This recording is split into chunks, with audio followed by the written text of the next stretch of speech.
Hello नमस्कार, स्वागत है खंडेरवाल मैथ्स पे। तो अपन जो वीडियो लेके हैं क्लास 12 के लिए लेके हैं और अध्याय आपकी बुक का अध्याय 1। अध्याय का नाम है संबंध एवं फलन।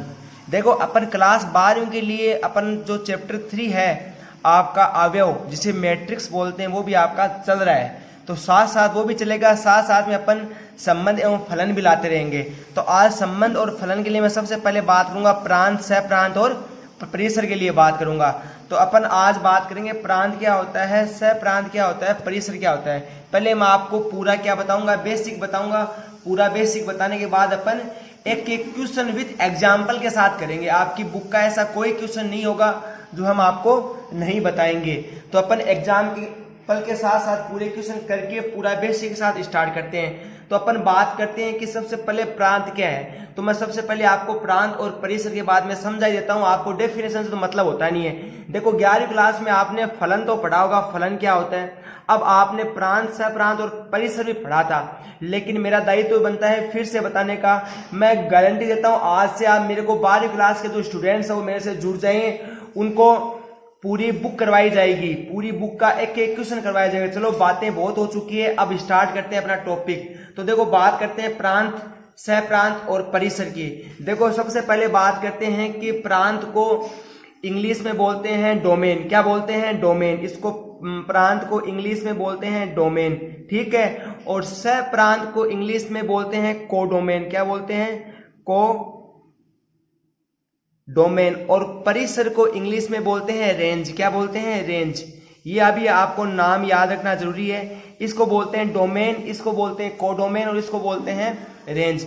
अब बात करते हैं कि प्रांत क्या होता है, सह प्रांत क्या होता है, डोमेन क्या होता है, ठीक है। अब मैं बता दूं, कोई आपका यहाँ पे कोई मैंने ले लिया, कोई आपका क्या समुच्चय, कोई मैंने कहा कि आपका कोई क्या है समुच्चय, और इस समुच्चय का नाम दे दिया ए, और यहाँ पे मैंने कह दिया कोई समुच्चय क्या है बी समुच्चय। देखो अपन को डेफिनेशन रटना नहीं है, एक एक चीज समझनी है, आपको बेसिक क्लियर करना है। और मैं कह दूं ये समुच्चय क्या है, बी है, और मैंने कह दिया कि इन दोनों समुच्चय के बीच में क्या है, रिलेशन है। क्या है? एक रिश्ता है, रिलेशन है। क्या है? जैसे मान लो मैं कह दूं एक भाई है यहाँ पे और एक भाई है। अब इन दोनों आदमियों के बीच में रिश्ता क्या हुआ, भाई का है। तो मैं बार बार कह रहा हूं कि भाई का रिश्ता है। एक आदमी ये रहा, एक आदमी ये रहा, इन दोनों के बीच में रिश्ता किसका है? भाई का है। तो मैंने कह दिया कि एक समुच्चय ए है, एक समुच्चय बी है, इन दोनों के बीच में एक क्या है, रिलेशन है। इन दोनों के बीच में क्या है, एक रिलेशन है। मान लो कि समुच्चय ए में अवयव है 1, 2, 3, 4 और 5। मैं कह रहा हूं कि ए समुच्चय है, उसमें अवयव कौन से हैं? 1, 2, 3, 4, 5। और आपका जो समुच्चय बी है, आपका जो समुच्चय कौन सा बी है, तो उसमें अवयव कौन से हैं? 0, 1, 2, 3, 4, 5, 6, 7 और इधर 8 और इधर 9 और इधर 10। ये आपका जो समुच्चय बी है उसमें अवयव है कौन कौन से? 0, 1, 2, 3, 4, 5, 6, 7, 8, 9, 10, ठीक है। अब बात करते हैं कि इनके बीच में मैं कह दूं कि चलो मान लो कि एक का रिश्ता है, एक का रिश्ता है आपका 2 के साथ। मैं कह दूं एक का रिश्ता किसके साथ है? 2 के साथ। और मैं कह दूं कि 2 का रिश्ता किसके साथ है? 8 के साथ है। और मैं कह दूं कि 3 का रिश्ता किसके साथ है? मैं कह दूं 3 का रिश्ता किसके साथ है? 1 के साथ है। मैं कह दूं कि 4 का रिश्ता किसके साथ है? तो मैं कह दूं 4 का रिश्ता साहब 9 के साथ है। मैं कह दूं 5 का रिश्ता किसके साथ है? तो 5 का रिश्ता साहब 10 के साथ है, ठीक है। ऐसे मैंने कोई ना कोई रिश्ता बताया आपको समुच्चय के। अब देखो आपको रटना नहीं है, डेफिनेशन रटना नहीं, सीधी सी बात है कि अपना टॉपिक क्या है, प्रांत है। तो देखो प्रांत क्या होगा, अभी सीधा सीधा आपको बता दूं कि प्रांत होता क्या है। तो प्रांत क्या होंगे, जो ए का जो समुच्चय है, जो समुच्चय ए है उसके जितने भी अवयव होंगे ना वो क्या होता है, प्रांत होता है। वो क्या होता है, डोमेन। मतलब प्रांत क्या होगा, हमने बोला कि प्रांत वो होगा जो समुच्चय ए है उसके जितने भी अवयव होंगे वो क्या होंगे, प्रांत, है ना। तो समुच्चय ए में कौन कौन से अवयव हैं? 1, 2, 3, 4 और 5। ये क्या होता है, प्रांत होता है। ये क्या होता है, प्रांत। अब बात करते हैं सह प्रांत की कि साहब सह प्रांत क्या होगा। तो सह प्रांत की बात करते हैं, सह प्रांत क्या होगा। तो सह प्रांत वो होगा कि हम आपको कह रहे हैं कि प्रांत तो वो होगा जो एक के जितने भी अवयव होंगे, जितने भी अवयव 1 2 3 4 5 वो तो होता है प्रांत। तो फिर सह प्रांत क्या होगा, जितने भी बी के अवयव होंगे, जितने भी बी के अवयव होंगे वो क्या होंगे, सह प्रांत। तो बी के अवयव कौन कौन से हैं, 1 2 3 4 5 6 7 8 और 9 और 10, ये क्या है, बी के अवयव। तो ये जो बी के अवयव होंगे ये क्या होंगे, आपके क्या होंगे, सह प्रांत होंगे। इसके बाद अपन बात करते हैं परिसर की, कि साहब परिसर क्या होगा। तो आपका परिसर क्या होगा उसकी बात करते हैं। इसको इंग्लिश में क्या बोलते हैं, रेंज बोलते हैं, इसको बोलते हैं कोडोमेन और उसको बोलते हैं डोमेन। ठीक है, तो अपन बात करते हैं कि आपका परिसर क्या होगा। तो परिसर वो होगा कि मैं आपको बता दूं कि इनका जिसके साथ, मतलब आपका ए जो समुच्चय है इसका बी समुच्चय की जो परछाई है, जिसको हिंदी में बोलते हैं प्रतिबिंब, क्या बोलते हैं, प्रतिबिंब। जो एक के ए समुच्चय है उनके जितने अवयव हैं उनका बी के साथ जो रिलेशन है वो क्या होगा, परिसर होगा। वो क्या होगा, परिसर होगा। तो साहब मुझे आप देख के बताइए किन किन के साथ रिलेशन हो रहा है। देखो एक का किसके साथ रिलेशन हो रहा है, 2 के साथ हो रहा है कि नहीं हो रहा है। आपका 3 का किसके साथ हो रहा है, 1 के साथ। तो इसमें रिलेशन किस किस के साथ हो रहा है, एक तो आपका किस किस के साथ हो रहा है, एक तो 1 के साथ हो रहा है, एक आपका 2 के साथ हो रहा है, एक आपका किसके साथ हो रहा है, 8 के साथ भी हो रहा है, एक आपका 9 के साथ हो रहा है, एक आपका 10 के साथ हो रहा है। तो ये क्या हो गया आपका परिसर। तो हमने आज किस किस के बारे में पढ़ा, एक तो प्रांत के बारे में पढ़ा, एक सह प्रांत के बारे में पढ़ा और एक किसके बारे में पढ़ा, परिसर के बारे में। तो प्रांत के बारे में मैंने क्या बताया कि आपके कोई 2 समुच्चय होते हैं ए और बी। जो आपके ए जो समुच्चय उसमें जितने भी अवयव होते हैं वो क्या कहलाता है, प्रांत कहलाता है। और मैंने कहा था कि बी जो आपका समुच्चय होता है उसमें जितने भी अवयव होते हैं वो क्या कहलाता है, आपका सह प्रांत कहलाता है। फिर परिसर क्या कहलाता है। अरे एक एक चीज हटवाऊंगा आपको, मैं कह रहा हूं कि आप मेरे से अभी के अभी जुड़ जाइए और आपके जितने भी मित्र हैं उनको जोड़ दीजिए कि वहां पे 12वीं क्लास की पढ़ाई बहुत शानदार चल रही है। इसके बाद बात करते हैं परिसर। तो परिसर क्या होता है, मैं कह रहा हूं कि जैसे 1 का रिश्ता 2 के साथ, और ये 2 जो है ये क्या है, परिसर है, मतलब इनका प्रतिबिंब है, मतलब 1 की जगह 2 है ना, प्रतिबिंब है। तो अगर अपन डेफिनेशन लिखना चाहें तो आपको डेफिनेशन एग्जाम में आती नहीं है वैसे, लेकिन मैं बोल देता हूं।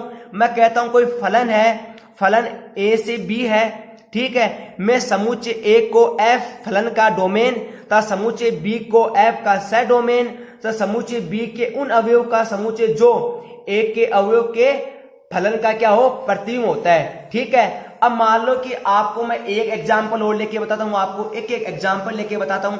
ठीक है, तो अपन बात करते हैं आपके एक एग्जाम्पल की ओर।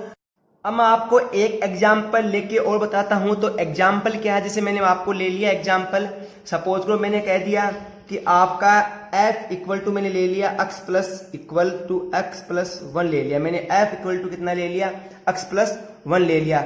और मैं कह दूं कि आपका कोई रिलेशन है किसके साथ, y के साथ। और मैं कह दूं कि y के साथ क्या रिलेशन है, y इक्वल टू क्या है, x प्लस 1 है। आपका रिलेशन किसके साथ है, y के साथ, तो y equal to x plus 1 है। तो यहाँ पे मैंने क्या ले लिया, कोई 2 समुच्चय ले लिए। जैसे मान लो एक समुच्चय a ये रहा, ठीक है, और इधर मैंने एक समुच्चय और ले लिया b। ठीक है, मैंने एक समुच्चय ले लिया b और मैंने कह दिया इसमें 1 2 3 है और इसमें 1 2 3 4 है। ठीक है, अब देखो मेरे को इन जो समुच्चय इनके साथ रिलेशन क्या बताना है। देखो सिंपल सा कंसेप्ट है कि मैंने ये तो कह दिया कि साहब जो इसमें जो ये ए अवयव है और ये क्या है, बी अवयव है। तो मैं आपको कह रहा हूं कि जो आपका ए अवयव है उसमें जितने भी अवयव होंगे वो तो क्या होंगे, प्रांत होंगे। तो आपको मैं प्रांत के लिए क्या लिख के बता सकता हूं कि साहब प्रांत कौन कौन से होंगे, एक तो 1 2 3 होंगे। और परिसर क्या क्या होंगे, तो आपके परिसर होंगे आपके 1 2 3 और 4 होंगे। आपके परिसर क्या होंगे, 1 2 3 4 होंगे। अपन को किसकी बात करनी है, अपन को बात करनी है अब किसकी, अब सॉरी ये परिसर नहीं होंगे, सह प्रांत होंगे। क्या होंगे, सह प्रांत होंगे। अपन को किसकी बात करनी है, परिसर की बात करनी है। किसकी बात करनी है, परिसर की। तो देखो परिसर कौन से होते हैं, जो आपका ए समुच्चय होता है उसमें जितने भी अवयव होते हैं वो बी समुच्चय के जो प्रतिबिंब होते हैं वो होते हैं। तो आपको प्रतिबिंब कैसे निकालेंगे, अब देखो आपका y इक्वल टू क्या दिया है, आपका y इक्वल टू दिया है x प्लस 1।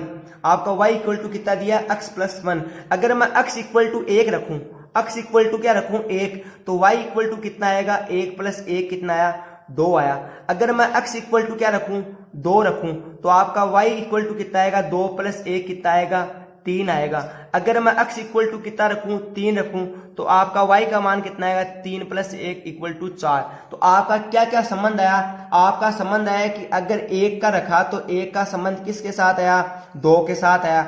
अगर 2 रखा तो 2 का संबंध किसके साथ आया, 3 के साथ आया। अगर 3 रखा तो 3 का रिलेशन किसके साथ आया, 4 के साथ आया। तो मैंने कहा कि जो प्रतिबिंब होते हैं वो क्या होते हैं, परिसर होते हैं। तो इसका जो परिसर क्या होगा, एक तो 2 होगा, एक 3 होगा, एक 4 होगा। तो ये था आपका प्रांत और आपका सहप्रांत और परिसर। इंग्लिश में बोले तो डोमेन और कोडोमेन और आपका रेंज। तो आपको कैसा लगा टॉपिक, थोड़ा वीडियो छोटा था, आगे वीडियो आते रहेंगे, इससे बड़े बड़े भी वीडियो आएंगे, लेकिन आपकी पूरी मैथ्स की बुक पढ़ाई जाएगी। बस आपका काम क्या है, बच्चों को जोड़ना और आपको बताना है कि हमारा वीडियो कैसा लगा, कमेंट में लिख दीजिए। तो आज के लिए इतना ही। अगर चैनल आपने सब्सक्राइब नहीं किया है तो सब्सक्राइब कर सकते हो। हमारा जो चैनल है उस पे 12वीं क्लास का मैट्रिक्स टॉपिक भी चल रहा है। तो इस आपको जानने के लिए वहां पे प्लेलिस्ट में जाना होगा। प्लेलिस्ट में जाके क्लास 12 में जाके आपको क्लास 12 के सारी वीडियो देख लेना है। अगर आपकी रिश्तेदारी में कोई क्लास 10 का बच्चा है या क्लास 9 का बच्चा है, क्लास 11 का बच्चा है, तो भी आप उनको हमारे चैनल से जोड़ सकते हो। धन्यवाद। जय हिंद, जय भारत।